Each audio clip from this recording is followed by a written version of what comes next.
বাংলা গানের ভাষা সেগুলো আমরা বুঝতে পারি না, আছে না আমরা? আর সত্যিকারের ভাষা যদি না বোঝা যায়,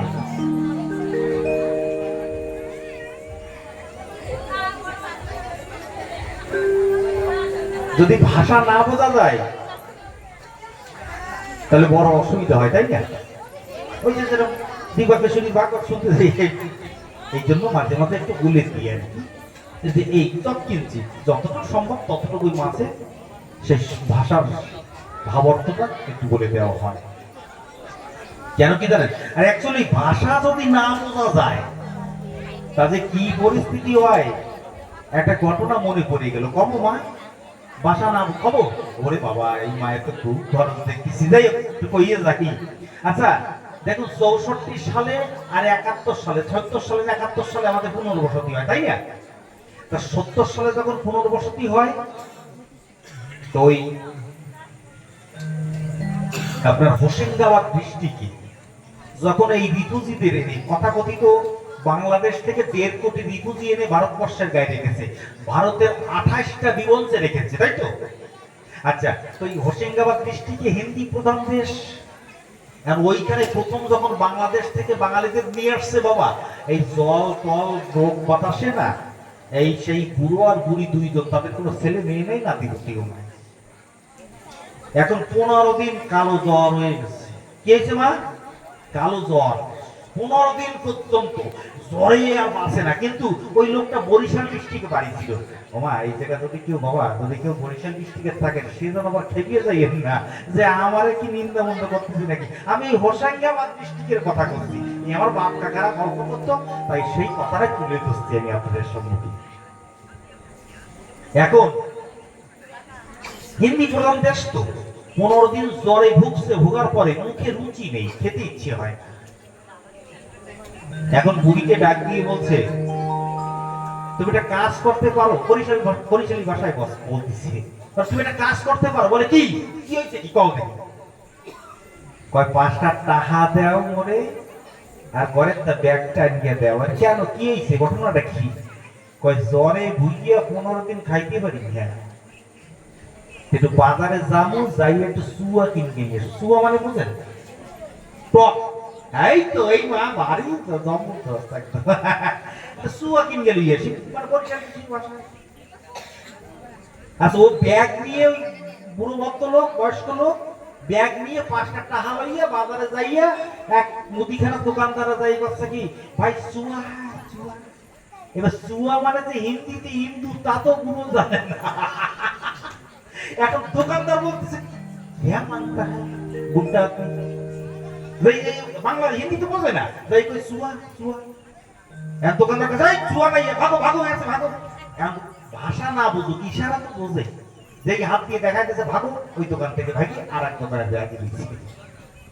আবার সেই দোকানে দেয় কাছ থেকে সুয়া হ্যাঁ সুয়া, দোকানদার কাছে নেই হ্যাঁ নেই হ্যাঁ। এই করতে করতে দুপুর রোদ্দুরের সময় 7, 8, 10টা দোকান খুঁজে খুঁজে খুঁজে খুঁজে বাবা সুয়ার পাইল না। এই লোকের তো জ্বালা উঠিছে যে একটু তিতল তিতল, এই তিতল দিয়া যদি 1 মুঠ ভাত খাওয়া যায়, মাইকা গরম ভাতে তিতল দিয়ে লঙ্কা দিয়ে মাইকা খাইয়ে দেখেন, মাইকা যদি খাওয়া যায়, এই চিন্তা করিয়া তিতল খুঁজতে গেছে, সুয়া সুয়া কইয়া তো পাইতেছে না কোনো জায়গায়। লাস্টে এক দোকানে যাই করছে কি, যাই চুয়া হ্যাঁ, দোকানদার কাছে হাই, কত আমার 5টা হাত দাও, কত পয়সা নেই চাই আমি দে রहा है। ঘরের ভিতরে যাই একটা ইন্দুরি 3টে বাচ্চা দিছে, চাই গাই আছে তো, ওর পরে 3টে বাচ্চা দিছে, একটা কাগজের টোপলা বানাইয়ে ওর ভিতরে 3টে ইন্দুরির বাচ্চা তুইয়া আস্তে উপর থেকে কোনো রকম একটু মোড়াই দিছে যাতে বাচ্চাগুলো না মারা যায়। ভাবছে কি না কি করবে, আমি কয়েছে আমার চুয়া।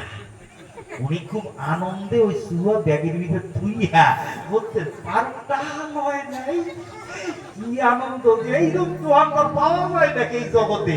টাহাও লইলে না, আরো 5টা সুয়া, 5টা টাহা লইলে না, আমার সুয়া দিয়ে দেবে। বাড়িতে আইতে আইতে সন্ধ্যার অন্ধকার করে গেছে, আজকেই হাঁটতেছে ওরে কে তোকে বাতিয়া তো বাতিয়া ধোকা কেন কে আইছে, সুয়া পাইছো? হয় পাইছি, গরম ভাত রাইন্দে লই আসো, জল ডাল কি আছে, সুয়ার তো 15 দিন পরে একটু খামু।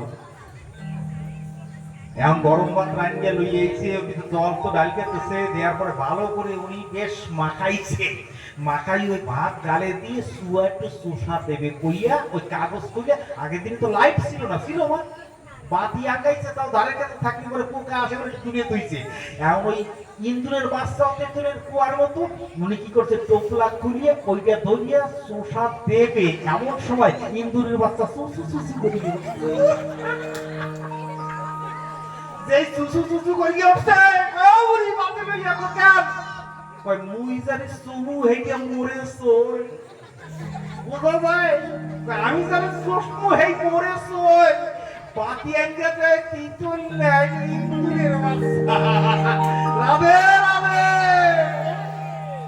যদি বলেন এই কথা বললাম কেন, কারণ কি, ভাষা না বুঝলি যা হয়, উনি সুয়া চাইছে ওনার ইন্দুর দিয়েছে, ভাষা না বুঝলি যাই হয়। যাই হোক, এই জন্য আমরা হিন্দি ভজন টজন বেশি করি না, এই একটু বাংলা ভজন টজন করে। যাই হোক, আসুন আমরা একটা জায়গা লাগাইয়া তারপরে আবার আমরা পাটের ভিতরে বলিয়ে বৃন্দাবন বিহারী লাল কি জয়, বলিয়ে শ্যাম সুন্দর ভগবান কি জয়, বলিয়ে যুগল কিশোর सरकार की प्रेम से बोलो जय जय श्री राधे হে ভক্ত মন্ডলী, মাতৃমন্ডলী, আমরা আলোচনা কোথায় ছিল, আমাদের কোথায় ছিল আলোচনা, আমরা ভগবানের মৃত্তিকা ভক্ষণ করেছি, তাই তো? আচ্ছা, ভগবান যখন মৃত্তিকা ভক্ষণ করলেন, মা যশোমতী তার কাছে এসেছেন, আসার পরে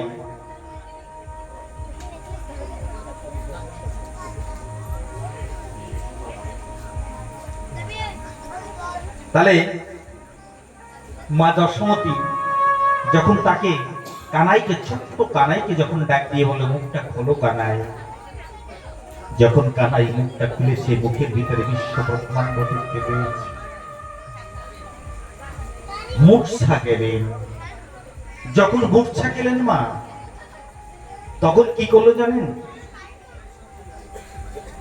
ভগবান নির্দেশ করলেন যোগ মায়াকে। যোগ মায়া কি? এই যে ভগবান শ্রীকৃষ্ণ লীলায় আত্মা শক্তি মহামায়া যোগ মায়া যিনি, তিনি ভগবানের লীলায় সহযোগ করেছিলেন বলে ভগবান তাকে আশীর্বাদ করেছিল, আগামী কলিযুগে বিভিন্ন রূপে তুমি পূজিতা হবা। সরস্বতী, দুর্গা, লক্ষ্মী, শীতলা, ষষ্ঠী, বাসন্তী, বিভিন্ন আত্মাশক্তি মহামায়া রূপে তুমি জগতে পুজো পাবা। কেন? নাই ভগবানকে, অনাদিরাদি গোবিন্দকে তার লীলায় সহযোগ করেছিলেন, তাই ভগবান সন্তুষ্ট চিত্তে আমার আত্মাশক্তি মহামায়াকে আশীর্বাদ করেছিলেন। তাই জগতে এসে আমরা সবাই মাকে পুজো করি কিনা, শীতলা পুজো করি, মনসা পুজো করি, ষষ্ঠী পুজো করি, জগদ্ধাত্রী পুজো করি, বিপত্তারিণী পুজো করি। এই বিভিন্ন রূপে তিনি পূজিত হচ্ছেন। কেন? না ভগবান শ্রীকৃষ্ণের লীলায় সহযোগ করেছেন। এই জগতে যদি কেউ ভগবানের কার্য করে, আপনারা যদি সহযোগ করেন না, আপনারা জগতে প্রাণ প্রতিষ্ঠা পেতে পারেন। এখান থেকে আর যদি মনে করেন ওই উনি ঠাকুরের নাম করে বেড়াচ্ছে, উনি বৈষ্ণব সেবা দিচ্ছে, ভগবত সেবা দিচ্ছে, ভাগবত পাঠ করাচ্ছে, উনি করি বেড়াক, আমার কি দরকার, কাজ বাদ বাদ দিয়ে যাও। জীবনে প্রতিষ্ঠা পাওয়া যায় না। যে ভগবানকে প্রণাম করে, কোটি কোটি ভক্ত তাকে প্রণাম করে। বোঝা গেল মা? আপনাকে প্রণাম পাওয়ার জন্য কাউকে বলতে হবে না। আপনি গোবিন্দকে যদি নিত্য প্রণাম করেন, হাজার হাজার লক্ষ লক্ষ মানুষ এসে আপনাকে প্রণাম করবে। শাস্ত্র বলে আপনি গোবিন্দের দিকে এক পাও এগোলে গোবিন্দে 100 পাও এগিয়ে যায়। আপনি যদি ভগবানের নামে 1 টাকা খরচা করেন, আপনার জন্য 100 টাকা ব্যাংকে রেখে দেয় ভগবান, যে তোমার জন্য আমি 100 টাকা রেখে দিয়েছি তোমাকে দেওয়ার জন্য।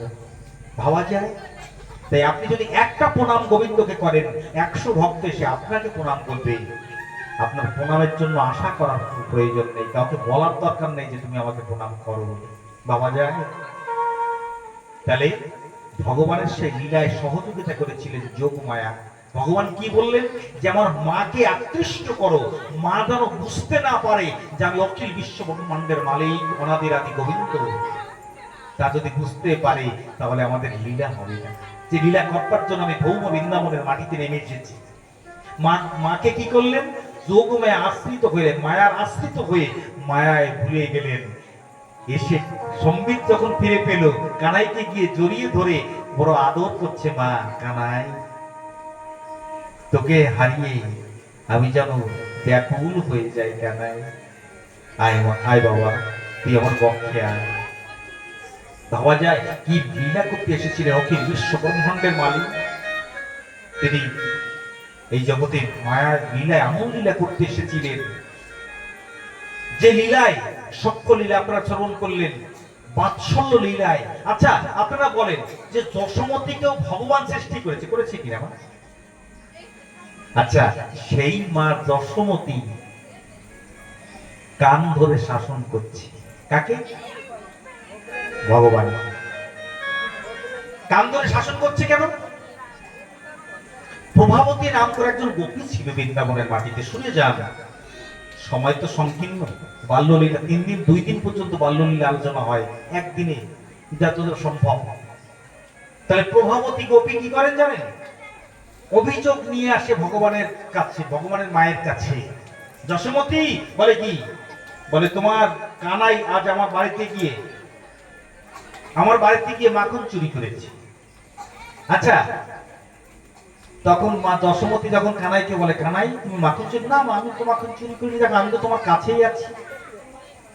তা ভগবান ও মায়ের কাছে অভিযোগ কেন নিয়ে আসে? অভিযোগ না, ওই অভিযোগের ছলনায় ভগবানকে দর্শন করতে আসে। বোঝা গেল? ভগবানকে দর্শন করার জন্য। কোন একটা অভিযোগ নিয়ে আসলে পরে তো ভগবানকে দর্শন করা যাবে। এইবার যখন মাখন তৈরি করে না, আর মনে মনে চিন্তন করে যে এই মাখনটা নিয়ে যদি আমি গোবিন্দকে খাওয়াতে পারতাম, তাহলে প্রভাবতী গোপী কি করছে? ওই মাখনটা রেখে দিয়েছে। যখন মাখন রেখে দিয়েছে, ভগবান কি করছে? একটা চোর মন্ডল প্রসার কেন্দ্র, অর্থাৎ একটা ইউনিয়ন গঠন করেছে, একটা সংগঠন তৈরি করেছে চুরি করবার জন্য। এবার আপনারা বলবেন যে ভগবান হয়ে চুরি করে, কিন্তু কেন চুরি করছে? এগুলো তত্ত্বমূলক দৃষ্টান্ত, তত্ত্বমূলক কথা। যদি না বুঝি তত্ত্বের ঘরে গিয়ে তাহলে বোঝা যাবে না। এবার কি করছে? যখন হেঁটে যাচ্ছে, দেখে দরজা খোলা, মাখন জ্বলছে হাড়িতে। এবার আস্তে আস্তে সবাইকে বলেছে তোমরা পাশে দাঁড়িয়ে থাকো, আমি আস্তে আস্তে আস্তে আস্তে আস্তে আস্তে এই ঘরে গিয়ে ওই যখন মাখনের ভিতরে হাতটা দেবে, এমন সময় ওই যে ঘন্টা ছিল, ঘন্টাটা বেজে উঠেছে, নূপুরটা বেজে উঠেছে। তাদেরকে বারণ করেছিল তোমরা বাজবে না, কিন্তু বেজে উঠেছে।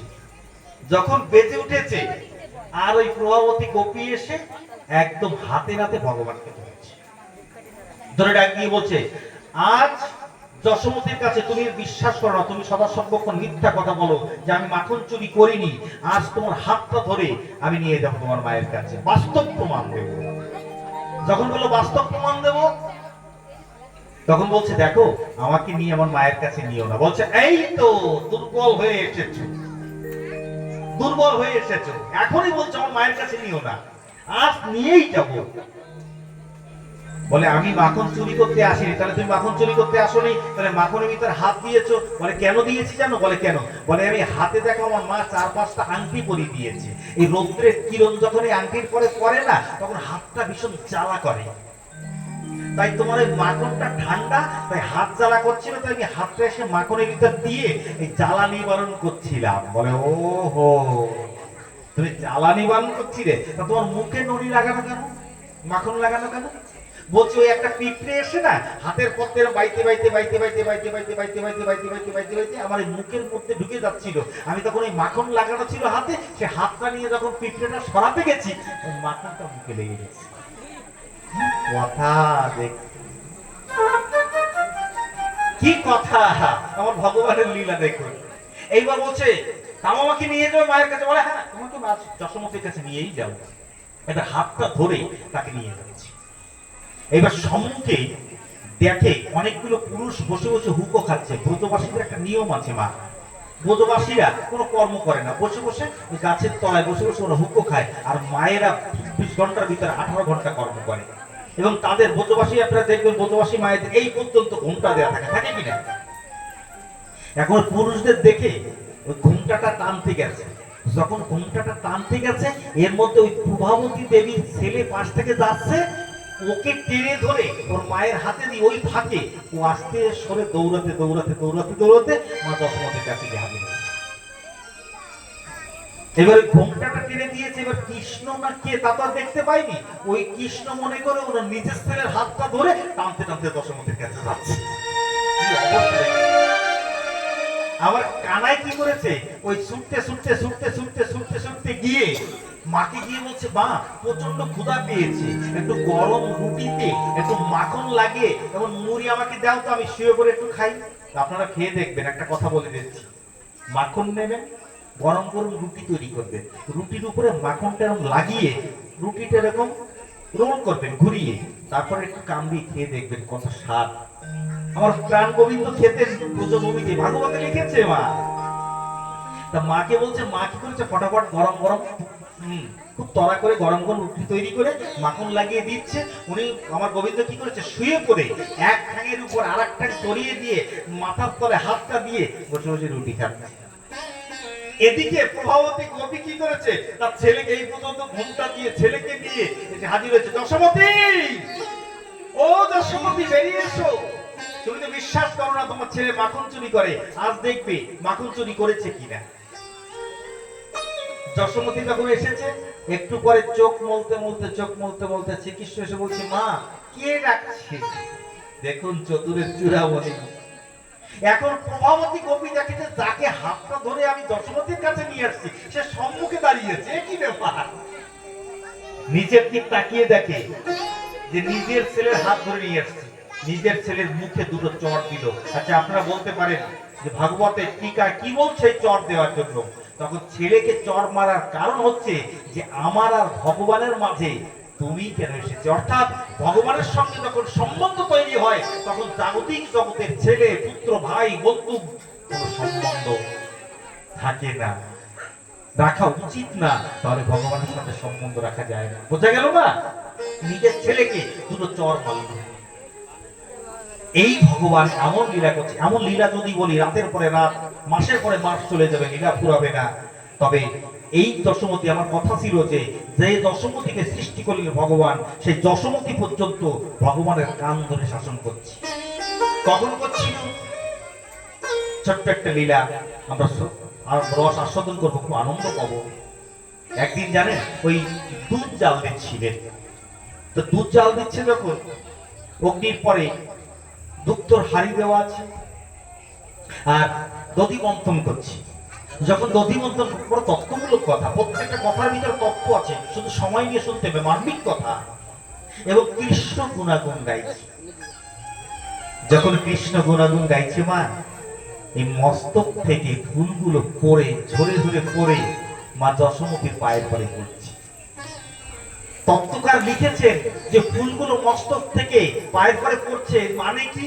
বলছে এই জগতে ভগবানের জন্য যারা কর্ম করে এবং ভগবানের গুণগান যারা করে, মাথার বোঝাগুলো নেমে তার চরণের কাছে এসে ডাক দিয়ে বলে, মা তুমি আমাকে কৃপা করো, আমাকে আশীর্বাদ করো। চরণের পরে পরে মস্তক থেকে ফুলগুলো ঝরে ঝরে পড়ে চরণের পরে গিয়ে পড়ছে মা যশোমতী। এমন সময় আমার প্রাণ গোবিন্দের সে ডাক দিয়ে মাকে বলছে, মা তোমার কাছে দুধ প্রিয় না পুত প্রিয়? পুত মানে পুত্র। মা যশোমতী বলছে, ওরে বাবা, একমাত্র তুই আমার কাছে প্রিয়, তোর থেকে আমার প্রিয় আর কেউ এই জগতে নেই। ভগবান মনে মনে চিন্তা করলো যে তুমি আমাকে প্রিয় বলছো, এটা কি মুখে বলছো না একদম প্রকৃত ধ্রুব সত্য? পরীক্ষা করে এই যে উনানের পরে যে দুগ্ধ উৎপত্তন হচ্ছিল, অগ্নিদেব ইশারা করে বলছে একটু জোরে জ্বলে ওঠো। যখন জোরে জ্বলে উঠেছে, দুধগুলো উতরে পড়ে যাচ্ছে। মায়েদের একটা নির্দেশ করে যাব, আপনারা যে কোনো ভাত তরকারি যা কিছু উনানের পরে দিয়ে কোথাও কোনো ব্যস্ততার ভিতরে যাবেন, দুধ তো উনানের পরে দিয়ে কোনোদিন যাবেন না। দুধ উৎপত্তন হয়ে যদি নিচে পড়ে যায়, ঘোর অমঙ্গল আসতে পারে। এই জন্য দুধ উতরে যেন নিচে না পড়ে। যখন দুধ উতরে নিচে পড়ে যাচ্ছে, এমন সময় কৃষ্ণকে এইমাত্র বলল যে আমার পুত্র প্রিয়, দুধ প্রিয় না, সেই পুত্রকে নিচে রেখে যখন দুধ সামলাতে গেলেন, ভগবান মনে মনে চিন্তা করলেন, মা এই নাকি তোমার মুখের কথা, এইমাত্র বললে যে আমার পুত্র প্রিয়, আর আমার সেই পুত্রকে নিচে রেখে তুমি দুগ্ধ সামলাতে যাচ্ছ। রেগে গিয়ে ভগবান বড় বড় পাথর, মাটির ঠেলা নিয়ে যত হাড়িকে হাড়ি ভরা ছিল দুগ্ধ, দধি, দুগ্ধ, মাখন ছানা সব একাকার করে ভেঙে চুরমার করে দিলেন। যখন চুরমার করে দিলেন, মা দশমতী রেগে গিয়ে হাতি একখানা লাঠি নিয়ে তাড়া করছে, ছোট পায়ে আবার গোবিন্দ দৌড়াচ্ছে, আর পশ্চাতে আমার মা দশমতী দৌড়াচ্ছে। আসুন আমরা গানের মাধ্যমে শ্রবণ করি কেমন করে দৌড়াচ্ছে। লাঠি হাতে যশোদা দিলেন যখন তারা কৃষ্ণ দ্বারা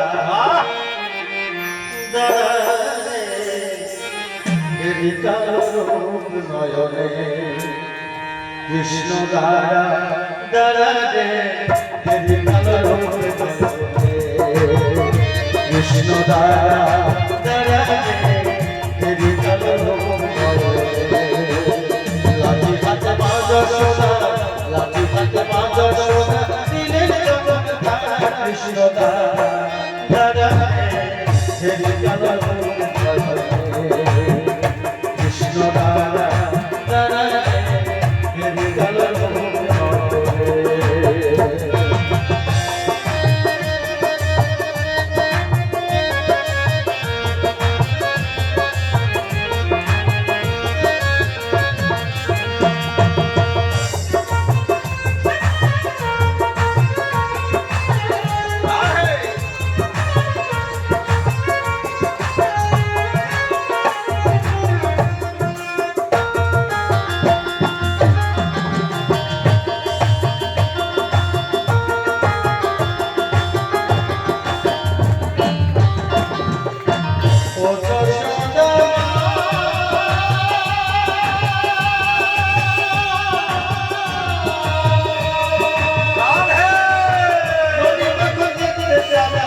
চোখে তুমি দেখেছো ছাড়া চুরি করে খেয়ে গেছে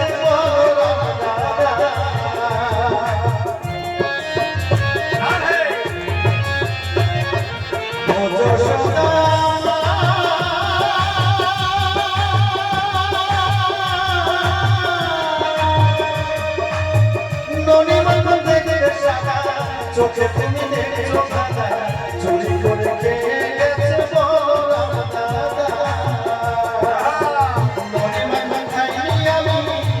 কেন দুষ্ট তুমি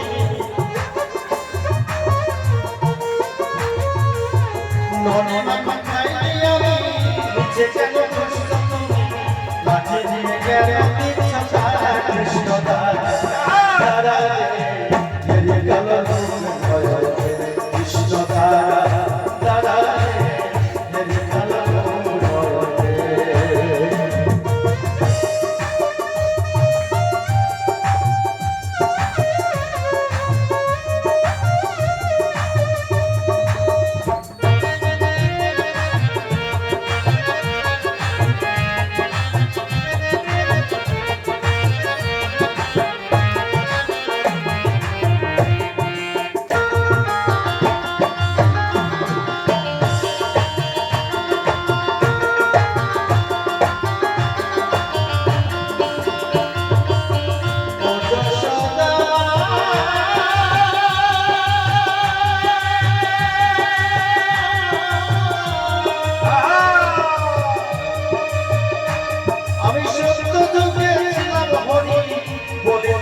হেরি কালো নয়নে কৃষ্ণ দাদা দাদা হেরি কালো নয়নে কৃষ্ণ দাদা দাদা হেরি কালো নয়নে কৃষ্ণ দাদা হেরি কালো কৃষ্ণ দাদা হেরি কালো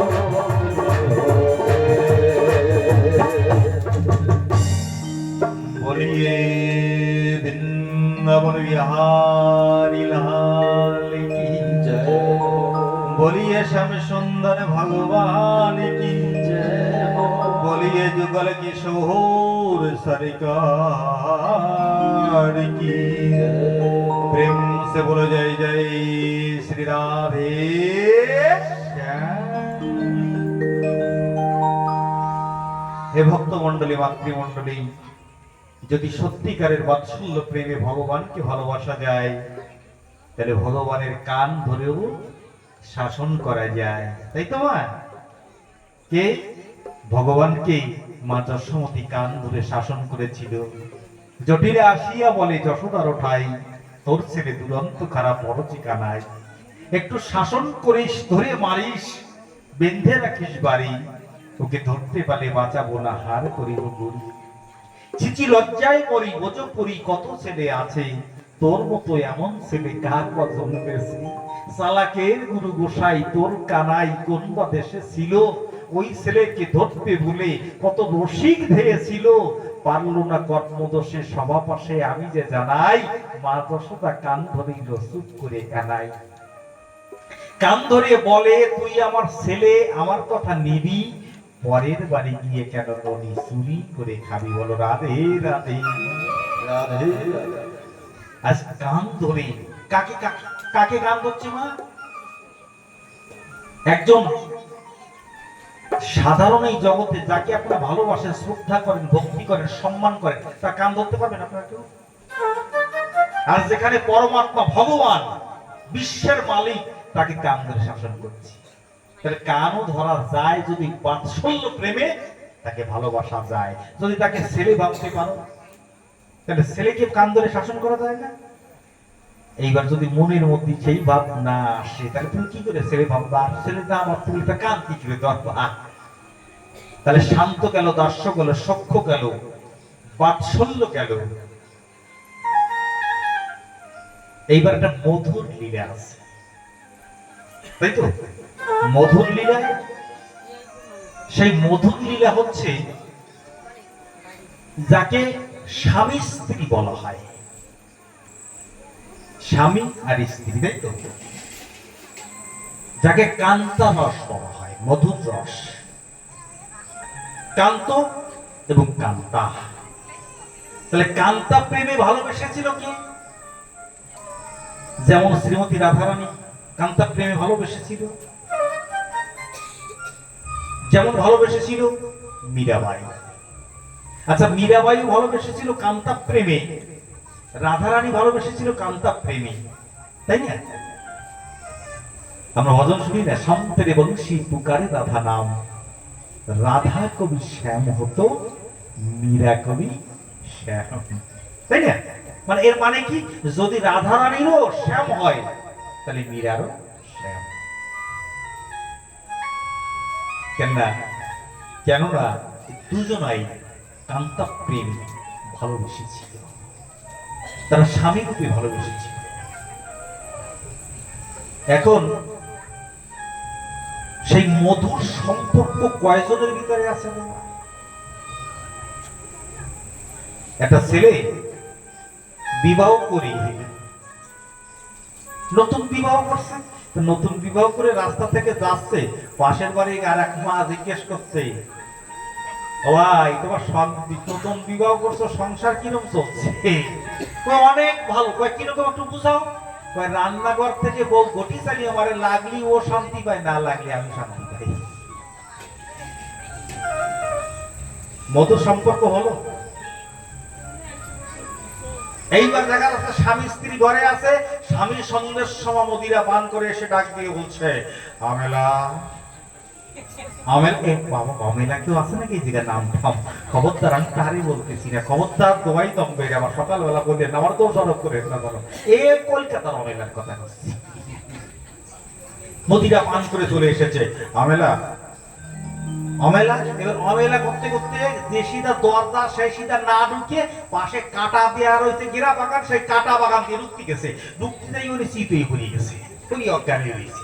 আর স্ত্রী অমেলা মনে মনে চিন্তা করছে যে ওই রাস্তার পরে পড়ে রয়েছে সাপে কামড়ায় না বিছেই কামড়ায়, এমন একটা বাতি জ্বালিয়ে নিয়ে এসে বলছে ওগো চলো ঘরে চলো।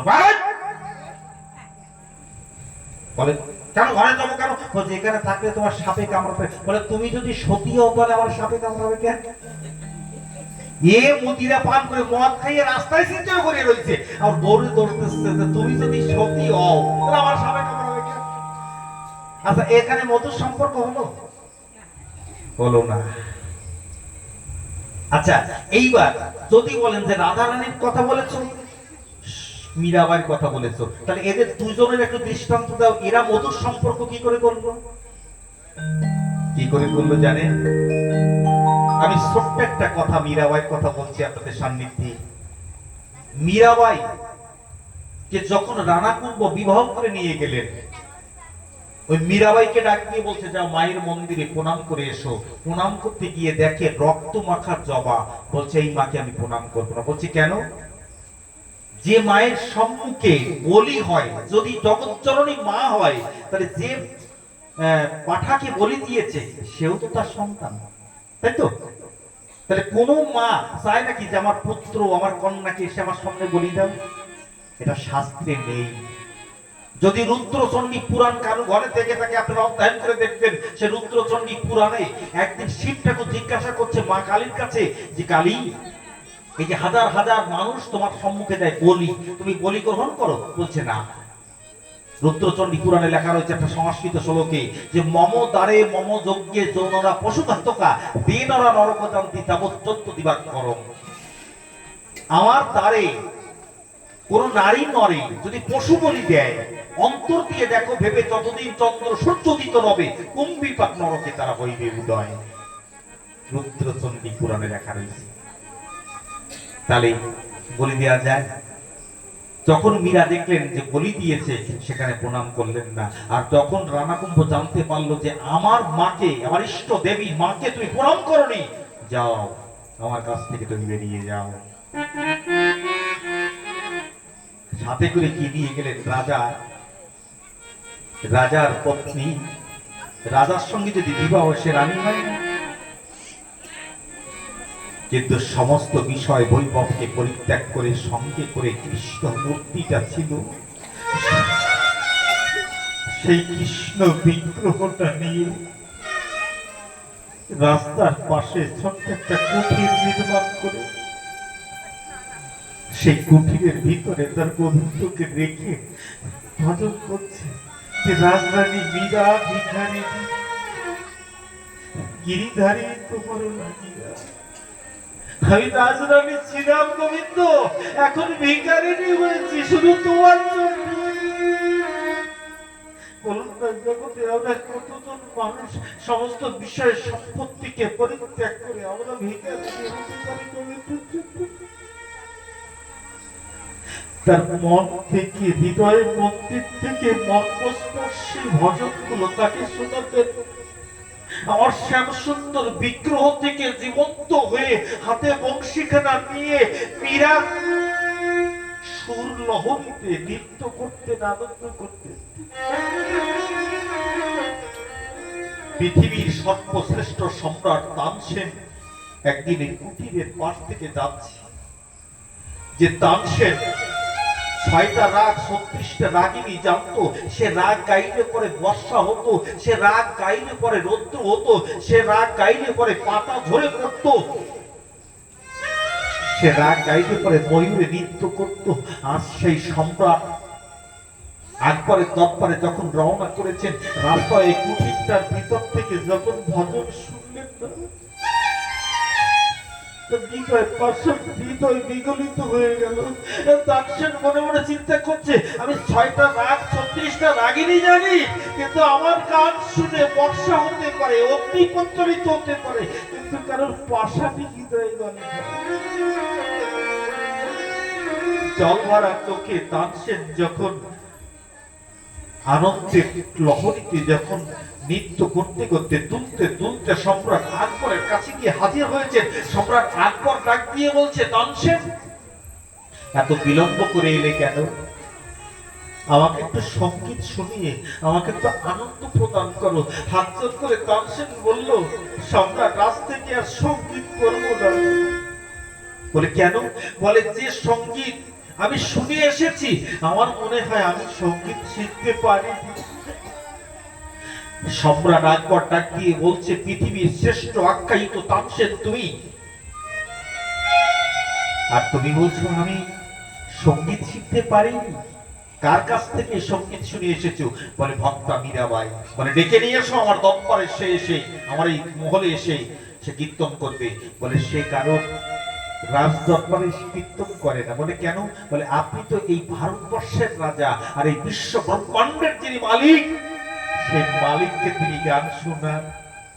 রাজ সিংহাসন থেকে সম্রাট আকবর নিচে নেমে এসে তানসেনকে জড়িয়ে ধরে বলছে, তানসেন বলো না তাহলে আমি কি করলে পরে আমি ওই মীরার গান শুনতে পারবো? বলে রাজকীয় বেশ পরিত্যাগ করে তোমাকে ভিখারির বেশ ধারণ করতে হবে। আমরা দুজনে ভিখারির বেশ ধারণ করে ওই মীরাবাইয়ের কাছে গিয়ে উপস্থিত হব। তবে আমরা গিয়ে বললে হবে না যে একটা ভজন শোনাও। সে যখন তার গোবিন্দকে ভালোবেসে একটা ভজন শোনাবে, সেই ভজনটা হবে শোনার মতো। বলে তাই হবে, চলো যাবো। সম্রাট আকবর, যিনি সম্রাট টাইটেল পেয়েছেন, তার রাজকীয় বেশ পরিত্যাগ করে ভিখারিনীর বেশ ধরে, ভিখারি বেশ ধারণ করে তানসেন আর সম্রাট আকবর রওনা করলেন কোথায়? যেখানে মীরাবাই ভজন করছে। যখন মীরাবাই ভজন করছে, চোখের জলে ভেসে তার ভজন শুনে সম্রাট আকবর স্থির থাকতে পারলেন না। ছুটে গিয়ে তার গলায় যে মুক্তোর মালা ছিল, সেই মালাখানা নিয়ে যখন মীরাবাইকে পরাতে যাবেন, মীরাবাই বলছে, এ কি করছে? আমি তোমার গোবিন্দকে গান শোনাই। বলে তোমার গানে সন্তুষ্ট হই আমি আমার এই মুক্তোর মালায় নামাঙ্কিত এই মুক্তোর মালা তোমাকে উপহার দিতে চাই। বলে আমার বলতে এই জগতে কিছু নেই, আমার বলতে কিছু নেই এই জগতে, আমার বলতে যাহা কিছু তোমায় করে দান। জানেন এই জগতে যারা ভক্ত হয় বাবা, এই কথা সোনার মানুষ গোপাল সাধু বলেছিল বাবা, যে আমার বলতে যাহা কিছু তারে করে দান। কাঙাল সাজিয়া গাও তো তার গায়। আকাশ বাতাস জল মাটি এসব সৃষ্টি কাহার, আমি মানুষ বলিব তারে, এই হুশ আছে যার। কার কথা বাবা? এটা গোপাল সাধুর কথা।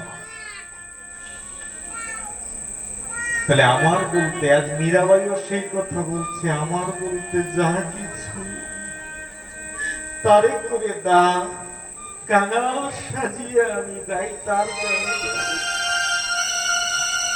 আমি কাঙাল সে করি, এর ভিতরে আমার কোনো কৃতিত্ব নেই।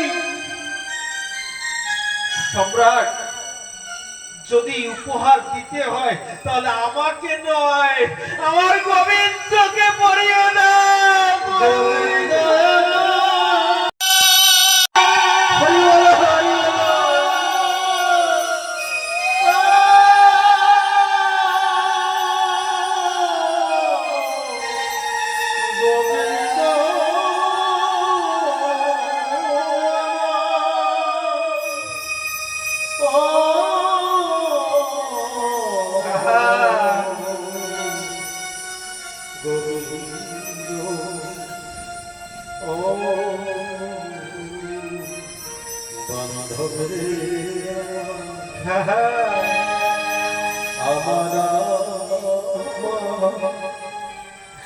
বলছো রে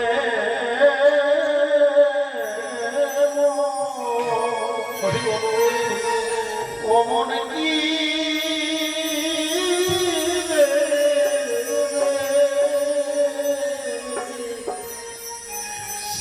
শেষের দিনে সেই দেশের সাথী অমন রেখে পাবে ওরে সকলিত পড়ে যাবে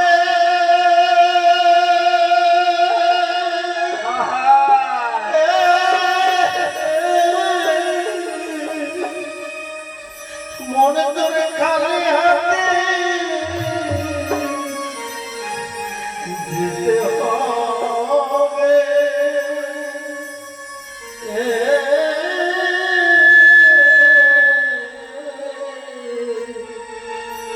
শেষের দিনে দেশের সাথী বন্ধুকে হবে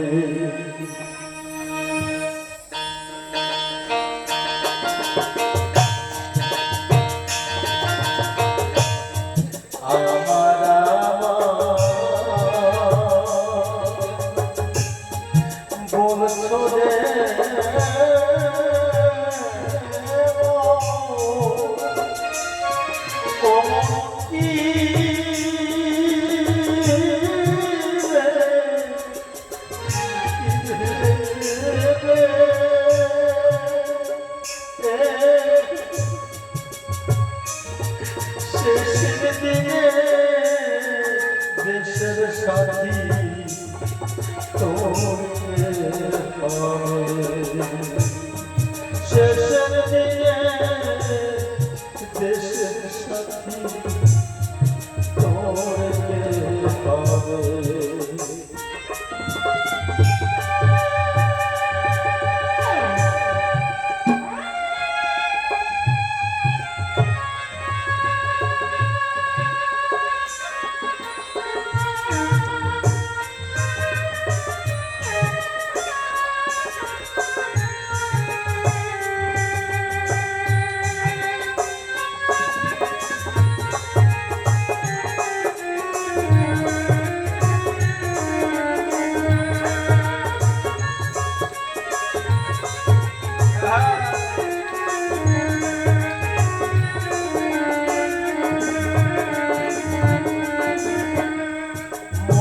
সঙ্গে দেবে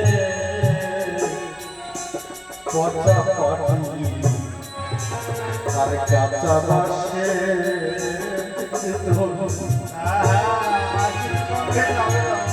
সাদা জল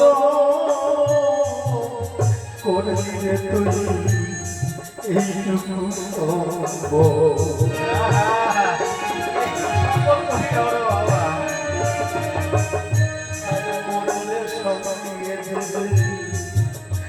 পচা পাটি কাঁচা বাসের দোল সারা জন করলি রে তুই এইটুকু সঙ্গ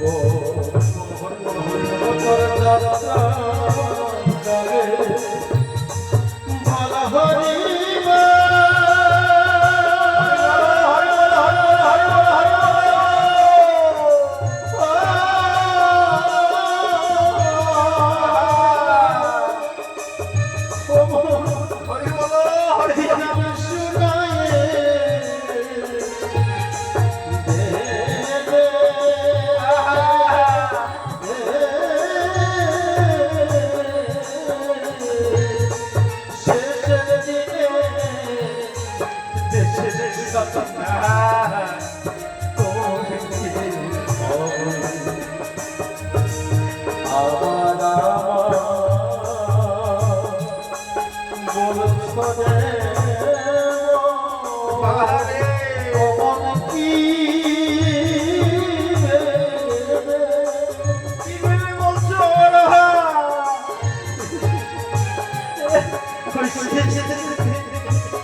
রয়েছিস বাসায় তোর দিন চলে যায় আশায়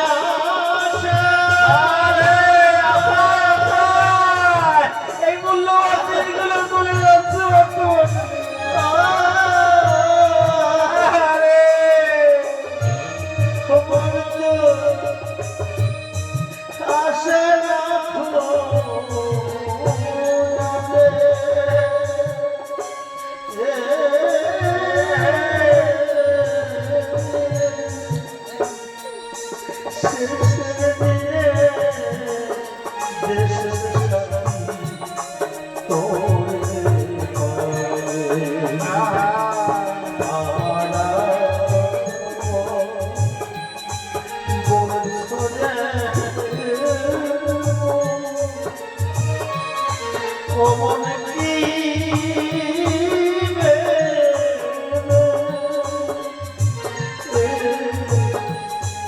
শেষের দিনে দেশের সাথী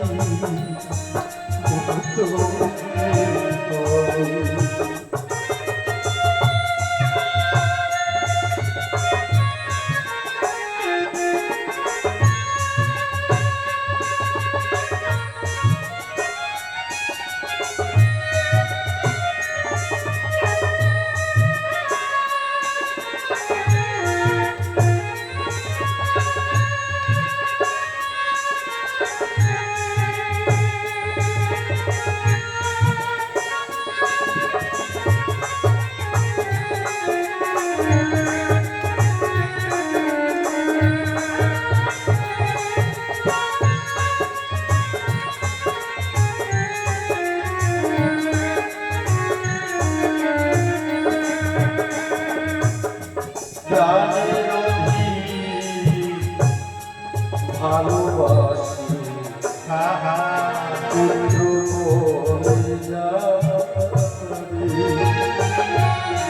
সে অদিবে মুখে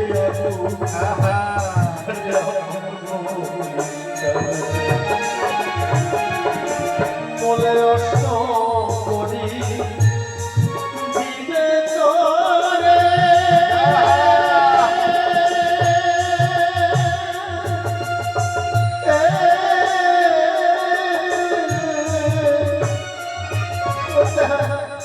শ্মশানেতে পড়ে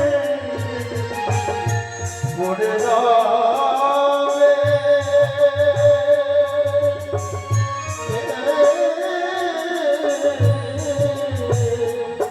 শেষের দিনে দেশের সাথী তোরে আমার বলছো যে কমন কি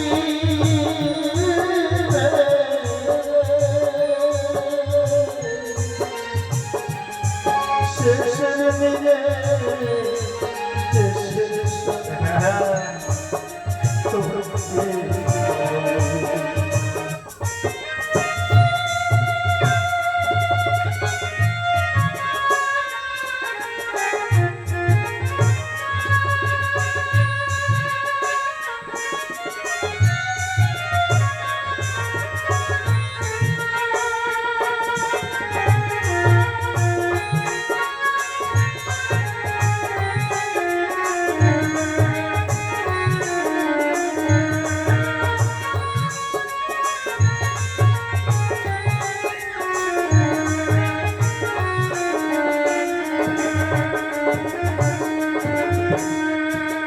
আর বিষয় বিষে মত হয়ে ভুলে রলিব পিছনে বাঁধিছে গয়না ওই জমের পাগল মনোয়ারে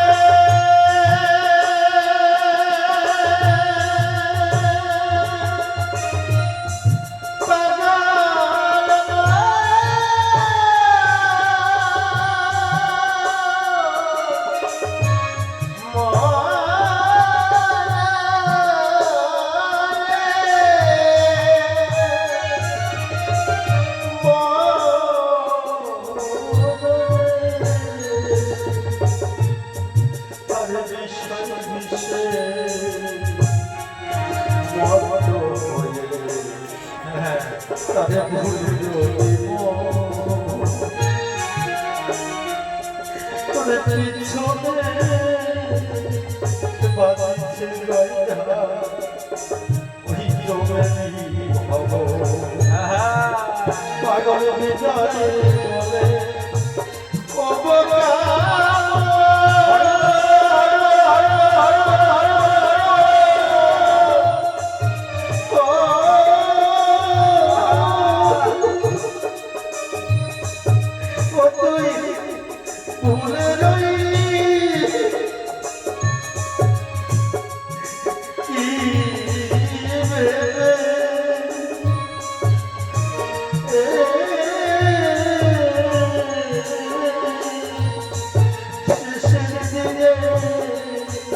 দেশের সাথী তোমাকে আবার বলছো কি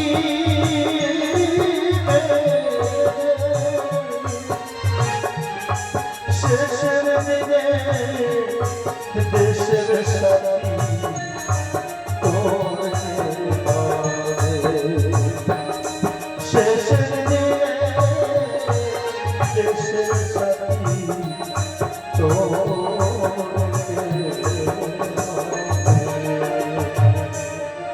বলো বলো নিতাই গৌর সীতানাথ পতি পরমানন্দে একবার হরি ধ্বনি বলো বলো বলো সাধু গুরু বৈষ্ণব পতি পরমানন্দে একবার হরি ধ্বনি বলো বলো রাধা কৃষ্ণ পতি পরমানন্দে একবার হরি ধ্বনি বলো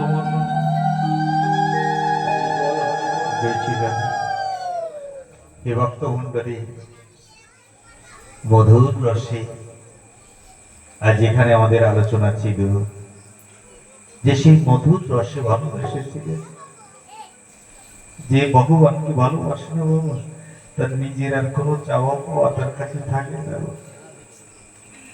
আমার বলতে কিছু রাখেনি, সে সমস্ত কিছু অর্পণ করেছে গোবিন্দের রাতুল চরণে। একটা উপহার তাও নিজে নেয়নি, বলছে আমার গোবিন্দকে জড়িয়ে দেয়। কিন্তু রানা কুম্ভের বোন পরের দিন সকালে এসে যখন দেখতে পায় যে মুক্তোর মালায় সম্রাট আকবরের নাম অঙ্কিত হয়ে আছে, দাদাকে গিয়ে বলল, জানো তোমার মীরা বড় সাধিকা দেখায়, গোপনে গোপনে ওই মুসলমানের সঙ্গে তার সম্পর্ক।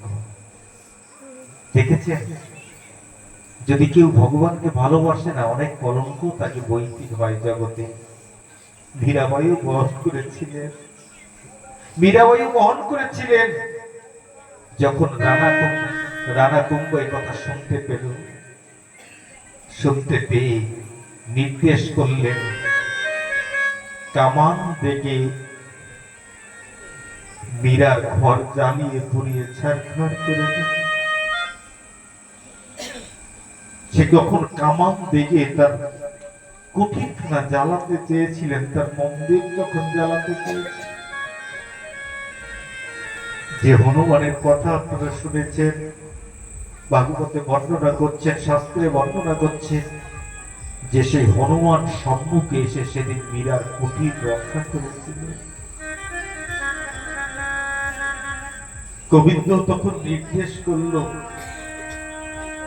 যে স্বামী তার স্ত্রীকে পুড়িয়ে মারতে চায়, আগুন দিয়ে মারতে চায়, সে আর স্বামী থাকে না, সে আসামি হয়ে যায়, তার কাছে থাকতে নেই। চলো মীরা, আমরা দুজনে বৃন্দাবন চলে যাই।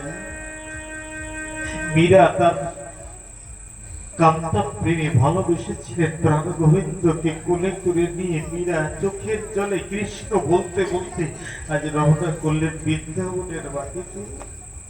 সারা জীবন বৃন্দাবনে ভজন করার পরে এই মীরা দ্বারকার মন্দিরে গিয়ে ভগবানের সঙ্গে বিলীন হয়ে গিয়েছে। ভগবানের সঙ্গে মীরা বিলীন হয়ে গিয়েছিলেন, দরজা বন্ধ করেছিলেন, আর মীরার চরিত্র পাওয়া যায় না। তাহলে কান্তা প্রেমী যদি কেউ ভালোবাসে, আর একটা নিদর্শন দিয়েছিলাম শ্রীমতী রাধা রানী। আবার আর একজন কে ভালোবেসেছিল না, শ্রীমতী রাধা রানী কান্তা প্রেমে গোবিন্দকে ভালোবেসেছিল। একটু সেই শ্রীমতী রাধা রানীর ভালোবাসার কথা আপনাদেরকে শোনাই, কেননা দেখতে দেখতে আমাদের 11টা বাজতে চলেছে, এখনো আরো কথা তো বিশ্রাম হয়নি, আরো কথা আছে, তারপর তো নাম মহানাম আরতি কত কিছু আছে। আর আজ অন্তিম দিবস, সকল ভক্ত ভক্তার জন্য এখানে মহাপ্রসাদের ব্যবস্থা হয়েছে, যুগল প্রসাদের ব্যবস্থা হয়েছে। আপনারা সবাই প্রসাদ পেয়ে চলে যাবেন, কেননা যদি একটু বিলম্বে হয় নিত্য নৈমিত্তিক তো হরিকথা বলা যায় না বাবা, নিত্য নৈমিত্তিক তো এই মধুর কীর্তন পাওয়া যায় না। তাই আমরা সেই হরিকথার রস আস্বাদন করব, তবে একটু মনন একটু চিন্তন সদা সর্বক্ষণ করবেন। আমি বলেছি কি, যেমন গোমাতা সারাদিন ঘাসগুলো জর্পণ করে আসে, রাতের অন্ধকার একটু গোয়াল ঘরে গিয়ে দেখবেন গোমাতা সেই ঘাসগুলো বের করে করে পুনরায় জর্পণ করে, যাকে জাগর কাটা বলে। এই যে 3 দিবস হরিকথা শুনে যাচ্ছেন, অন্তত হরিকথাকে একটু চিন্তন করবেন, একটু মনন করবেন। হে ভক্তমণ্ডলী, মাতৃমণ্ডলী, এটা আমার উপকারের জন্য না, স্ব নিজের উপকারের জন্য। অন্তত যত চিন্তন করবেন, মনে করবেন, যত হৃদয়ে রাখবেন তার কথাটা, তার প্রতি ততটা ভালোবাসা তৈরি হবে। ভালোবাসার পাওয়ার হাউস কোথায়? আপনি বাজারে গেলেন, পটল বাজারে গেলেন, দেখলেন একটা কুকুর মারা গেছে, আপনার প্রাণটা কাঁদবে বলুন? কিন্তু আপনার পোষা কুকুরটা যদি মারা যায়, আপনার প্রাণটা কেঁদে উঠবে। কেন মা? কেন আপনার কুকুরটা মারা গেল, যাওয়ার সঙ্গে সঙ্গে আপনার প্রাণটা কেঁদে উঠবে? তার প্রতি আপনার ভালোবাসা। আপনি তাকে স্নান করিয়েছেন, খাইয়েছেন, ঘুমিয়েছেন, তাকে সঙ্গে করে নিয়ে ঘুরিয়েছেন, তাকে ভালোবেসেছেন। এই যে ভালোবাসার জন্য তার প্রতি একটা মমতা তৈরি হয়েছে। শাস্ত্র বলছে যদি সদা সর্বক্ষণ সেই ইষ্ট নামকে একটু চিন্তন করা যায় না, তাকে সেবা করা যায়, তো সেই সেবার মাধ্যমে তার প্রতি একটা ভালোবাসা তৈরি হয়ে। জানেন, শ্রীমতী রাধা রানীর বিবাহ হয়েছিল আয়ান ঘোষের সাথে, সবাই জানেন আপনারা। কিন্তু ভগবানকে চিন্তন করতেন, ভগবানকে ভালোবাসতেন। যে রন্ধনশালায় তিনি রন্ধন করতেন, হঠাৎ কৃষ্ণ বিরহে, কৃষ্ণ প্রেমে উত্তাল তরঙ্গের বেগে কি করবে, কি করতে জানেন? গাগরি কক্ষের জল রন্ধনশালায় ঢেলে দিয়ে কাদা করত। তখন তো প্লাস্টার ছিল না বাবা, 5250 বছর আগে কথা বলছি। তো যখন রন্ধনশালার কক্ষটা গাগরি কক্ষের জল ঢেলে দিয়ে কাদা করে বড় বড় ময়নার কাটা পুঁতে হা কৃষ্ণ গোবিন্দ বলে শ্রীমতী রাধারানী নৃত্য করত।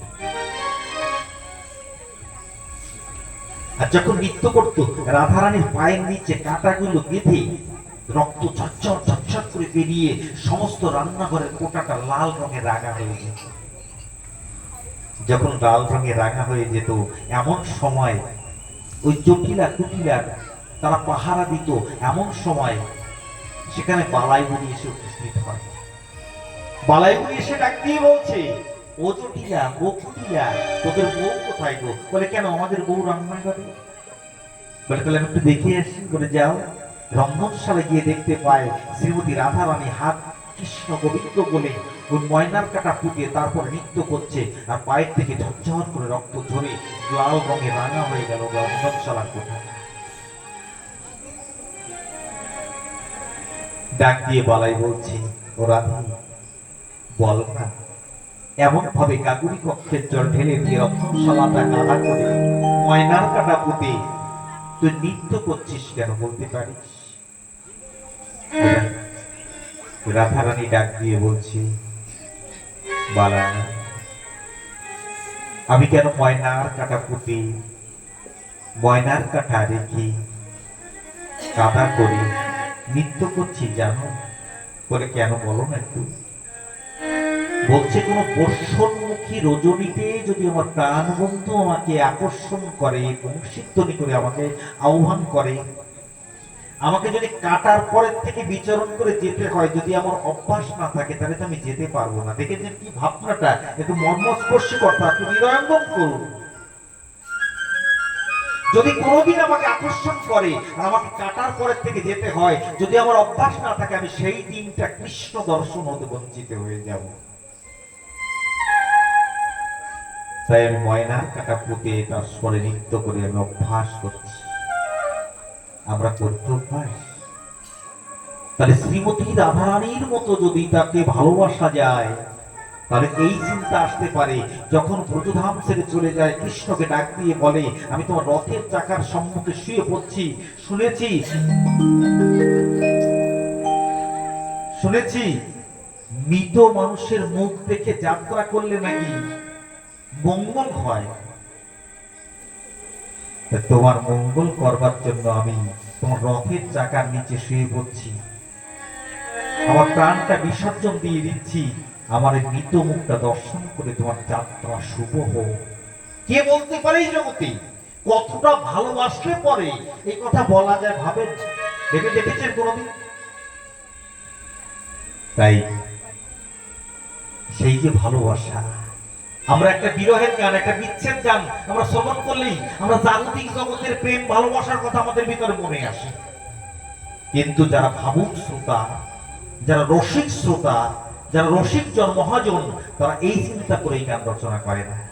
তাই আসুন আমরা একটা সঙ্গীতের মাধ্যমে কিভাবে শ্রীমতী রাধারানী ভালোবেসেছিল ছোট্ট একটা সঙ্গীত করে তৎপর্যায়ে আমরা বিশ্রামের দিকে যাব। হা হা আমার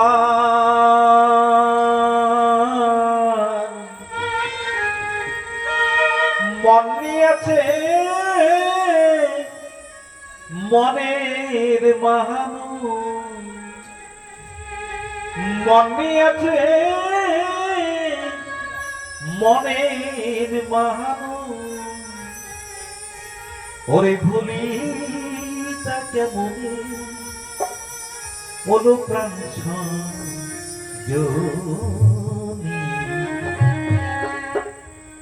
শ্রাবণের ধারা দুনয়নে। দেখো, যদি মনের মানুষ পায় কেউ আর তার মনটা হরণ করে নিয়ে যায়, মন দিয়েছে মনের মানুষ, মনের মানুষকে যেমন শ্রীমতী রাধারানী বলছে, আমার মন নিয়েছে মনের মানুষ, অর্থাৎ আমার মনের মানুষ গোবিন্দ আমার মনটাকে নিয়েছে। তাই মনের আক্ষেপ প্রকাশ করছে সঙ্গীতের মাধ্যমে। কি করছে?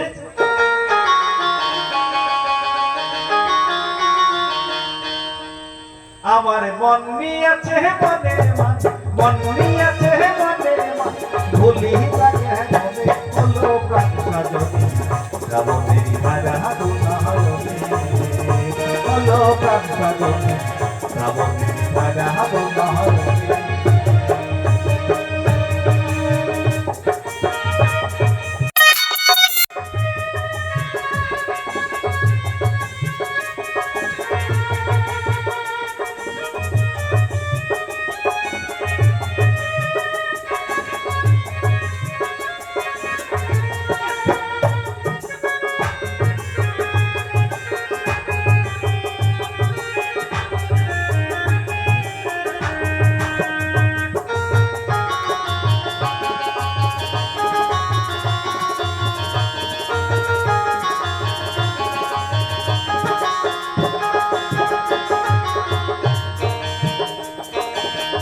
ভেবেছিলাম কত ভালো মধুর ভালোবাসা,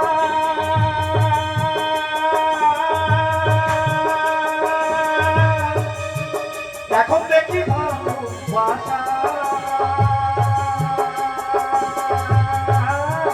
আগুনের বাসা।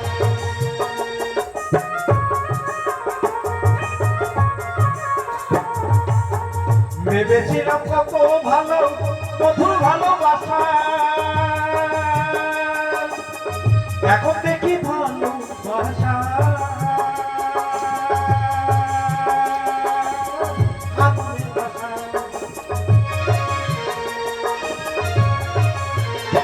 আমার হৃদয়ে মাঝে দুঃখের বাসা, হৃদয়ে মাঝে দুঃখের বাসা, পুরীতে মাহাদেবে হলো প্রাণ সাজনি,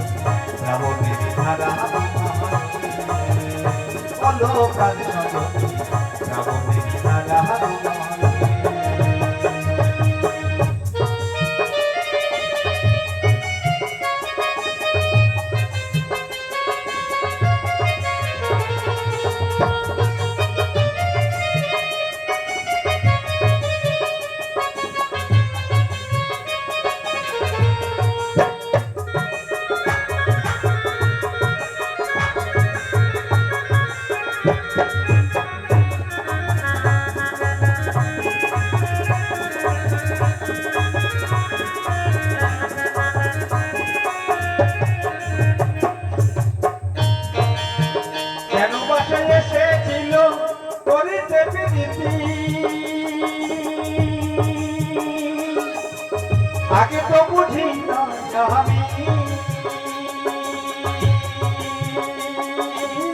প্রথম পাওয়া চিঠি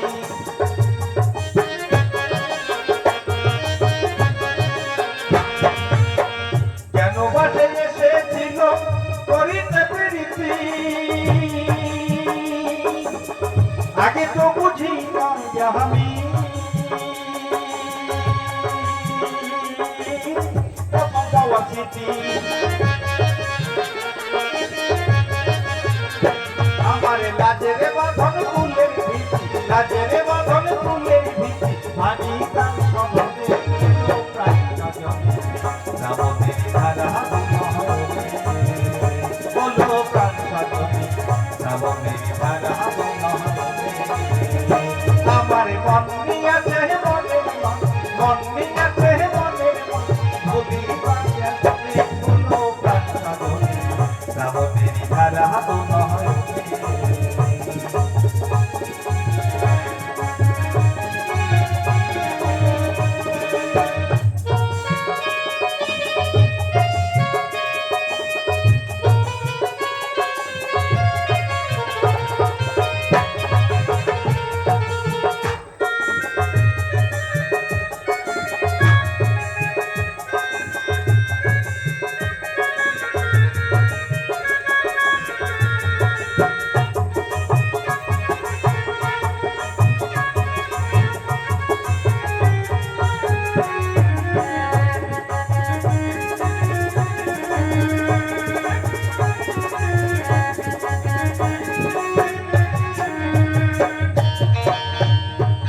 বলে কোন বিধাতার সৃষ্টি ভালোবাসা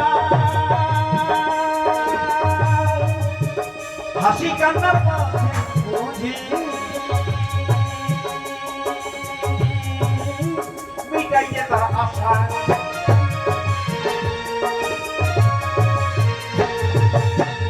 অসীম বলে কোন বিধাতার সৃষ্টি ভালোবাসা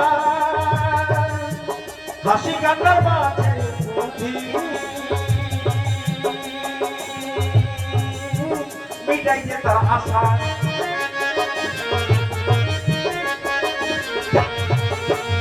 ভাবে যার ঘটে নাই এই দুর্দশা যার ঘটে নাই এই দুর্দশা সে কি রে তা জানে কোনো প্রাণ সজনী ধারা বলো প্রাণ সজনী ধারা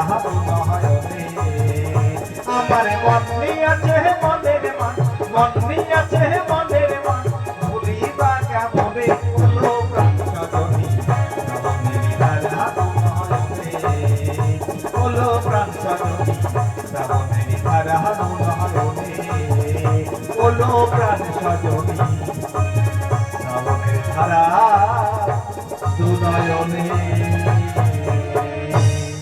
बोलिए वृंदावन बिहारी लाल की बोलिए श्याम सुंदर भगवान की बोलिए जुगल की सोहर सरकार की प्रेम से बोलो जय जय श्री राधे श्याम ভক্ত মণ্ডলী মাতৃমণ্ডলী দেখতে দেখতে আমাদের সময় সংকীর্ণ হয়ে এসেছে আমরা এখন কিছুক্ষণের ভিতরে আমরা বিশ্রামের দিকে যাব তবে যাওয়ার পূর্বে একটা কথা বলে যাব আপনাদের সান্নিধ্যে আজ 3টি দিবস এখানে আমরা হরিকথার আশ্রয় স্থান গ্রহণ করেছি যদি কিঞ্চিত উপলব্ধি আমাদের এই 3 দিনের কথায় এসে থাকে এবং কথা বলতে গেলে পরে অনেক সময় অনেক কথা বলতে বলতে অনেক সময় ভুল ত্রুটিও হতে পারে তবে 3 দিনের কথায় যদি কেউ কোনো আঘাত পেয়ে থাকেন সন্তান জ্ঞানে ভক্ত জ্ঞানে পুত্র জ্ঞানে ক্ষমা করে দেবেন যাওয়ার সময় এই 3 দিনের অন্তে আমি একটা কথাই আপনাদেরকে জানিয়ে যাব সেটা হচ্ছে সর্ব সাধনার মূল হচ্ছে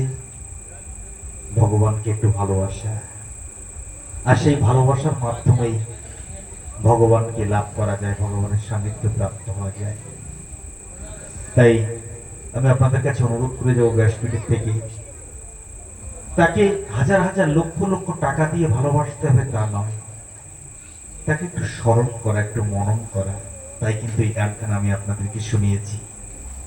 কান্তপ্রেমী কান্তপ্রেমী যারা ভালোবেসেছিল তারা কেমন করে মনে রাখতো, কেমন করে তাকে ভালোবাসতো, সেই কথাই আমি আপনাদের সান্নিধ্যে বলে যাচ্ছি। তবে যে যে মত পথে আছেন না কেন তাতে আমার কোনো আপত্তি নেই, শুধু তাকে একটু স্মরণ করা, তাকে একটু ভালোবাসা। কেন জানেন, এমন সময় মানুষ তার জীবনের ভুল বুঝতে পারে, সে সময় তার আর সময় থাকে না। তাই দেখবেন আপনারা যদি যাত্রা গান শুনে থাকেন, বড় বড় রাজ ধীরাজরা অন্যায় অত্যাচার করে, সে সময় কি করে জানেন, দেখবেন ওই যাত্রার ভিতরে বিবেক গান গায়, গায় না? আচ্ছা, বিবেক গান কেন গায়?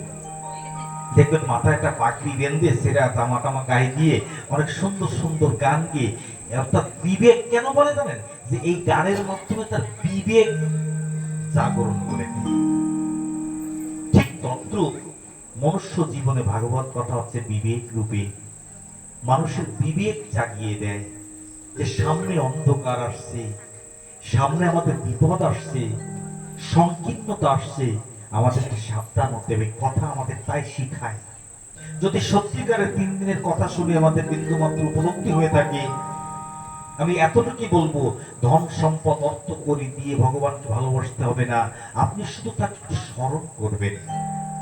যেমন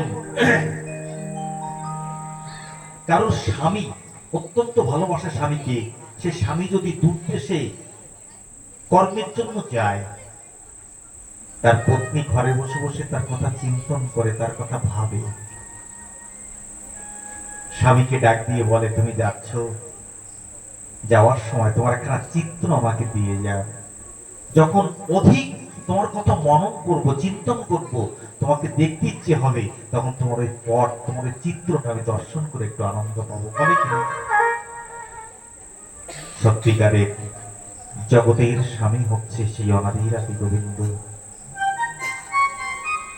আমাদের সবার কর্তব্য তাকে একটু ভালোবাসা, তাকে একটু চিন্তন করা, তাকে একটু মনন করা। তাই সদা সর্বক্ষণ তাকে একটু চিন্তন করতে হবে, তাকে একটু মনন করতে হবে, তাকে একটু ভাবতে হবে। মনে মনে ভাবুন না যে আমি ভগবানকে অর্চন করছি, ভগবানকে পূজা করছি, ভগবানকে এমন করে সুন্দর করে ফুলের পাপড়িগুলো সাজিয়ে দিচ্ছি, আমি মিষ্টান্ন সুন্দর করে রন্ধন করে। মনে মনে ভাবুন, মনে মনে ভাবুন যে আমি সুন্দর ক্ষীর তৈরি করেছি, সেই ক্ষীরটা আমি ভগবানকে অর্পণ করেছি এবং অনেক ভক্ত রয়েছে সেখানে, সে ভক্ত পাচ্ছে, এগুলো মনে মনে ভাবুন। দেখবেন এই মনের কথা স্বীকার করে নেয়। অনেক দৃষ্টান্ত আছে। সময় সংকীর্ণ, আমরা এখন বিশ্রামের দিকে যাব। সবার জন্য এখানে অন্ন প্রসাদের ব্যবস্থা হয়েছে, অনেক রাত্র হয়েছে, এখনো নাম মহানাম করতে আমাদের আধা ঘন্টার সময় লেগে যাবে, তাই না? তাই আসুন আমরা এখন বিশ্রামের দিকে যাব। হরিকথা শেষ হয় না কোনোদিন, এই জন্য শেষ বলা হয় না, বলা হয় বিশ্রাম রাখছি। কেন না, কোটি কল্পকাল ধরে আলোচনা করলেও হরিকথা বিশ্রাম হয় না।